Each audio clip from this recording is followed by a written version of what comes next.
ഇയാള് നമ്മുടെ ഈ തെണ്ടി വിജയൻ കേറുമ്പോ ഇതുപോലെ തന്നെ പറയണം കേട്ടോ നിങ്ങൾ ചാനലിൽ, അല്ലാതെ കട്ട് ചെയ്യരുത്. ആ കാര്യം ഞാൻ എത്തി. ഈ തെണ്ടി വിജയം കേറുമ്പോ 10 വർഷം മുമ്പ് ഞങ്ങൾക്ക് ഈ 10 രൂപ ടിക്കറ്റിന് 50 രൂപ ടിക്കറ്റിന് 10 രൂപ കമ്മീഷൻ കിട്ടിക്കൊണ്ടിരുന്നതാണ്. മനസ്സിലായി? 10 വർഷത്തിന് ശേഷം ഇപ്പൊ കിട്ടുന്ന 6 രൂപയാണ്. എന്താ ഉറക്കം വരുന്നു? മനസ്സിലായി? 10 വർഷം മുമ്പ് 6 രൂപ കൊടുത്ത് ഒരു ചായ കിട്ടുമായിരുന്നു. ഇപ്പൊ ഒരു ചായ കിട്ടണമെങ്കിൽ മിനിമം 12 രൂപ കൊടുക്കണം. ശാസ്ത്രത്തിന്റെ ഒരു വളർച്ച. അപ്പൊ ഞങ്ങളുടെ കമ്മീഷൻ 4 രൂപ വെട്ടിക്കുറച്ചിരിക്കുക. അതുപോലെ ഈ പ്രൈസ് അടിച്ചാക്കിട്ടത് ഞങ്ങളുടെ DC പ്രൈസ് അടിച്ചാൽ ഞങ്ങൾക്ക് ചെറിയ കമ്മീഷൻ ഉണ്ട്. അറിയാം ധാരാളം കേട്ടിട്ടുണ്ട്. അത് 12%. അതായത് 5000 രൂപ അടിച്ചാൽ 600 കിട്ടുമായിരുന്നു. ഇപ്പൊ കിട്ടുന്ന എത്രയാണെന്ന് അറിയാം? 450. എന്നിട്ടും ഈ തെണ്ടിയുടെ 10 വർഷത്തെ ഭരണം കൊണ്ട് ഇങ്ങനെ പറയണം നിങ്ങൾ. അത് ഞാൻ ഏറ്റു. ഈ തെണ്ടിയുടെ 10 വർഷത്തെ ഭരണം കൊണ്ട് ഞങ്ങളെയും ജനങ്ങളെയും കൊള്ളയടിക്കാണ്, ഒരുപോലെ കൊള്ളയടിക്കാണ്.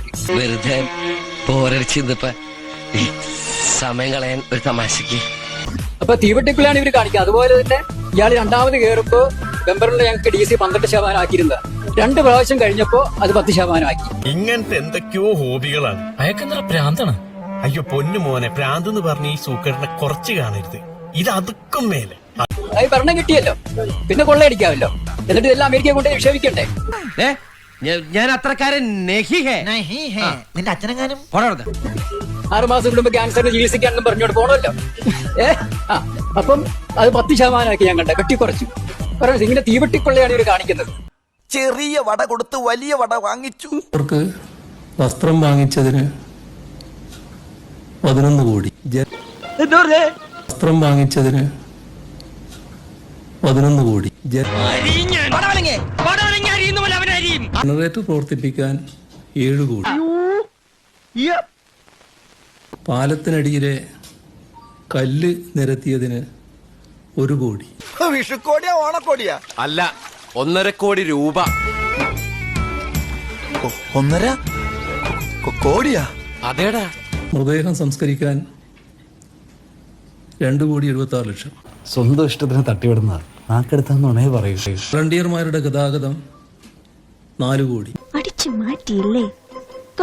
ഭക്ഷണ ചെലവ് 10 കോടി.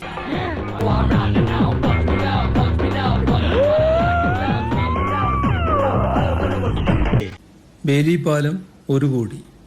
എന്നെ വിശ്വസിക്കണം.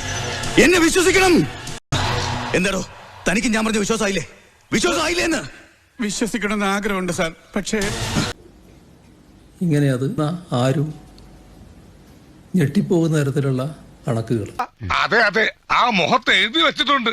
ആർക്കും വാരിക്കോരി കൊടുക്കുന്ന പേരിൽ കൊള്ള എന്ന് മറ്റൊരു കൂട്ടര് വിധി എഴുതി. കാര്യം സത്യമാണെങ്കിലും എനിക്ക് അംഗീകരിച്ചു കൊടുക്കാൻ പറ്റുമോ? മതി. ഞാൻ വരട്ടെ. എങ്ങോട്ട്? അല്ല ഞാൻ പോട്ടെ.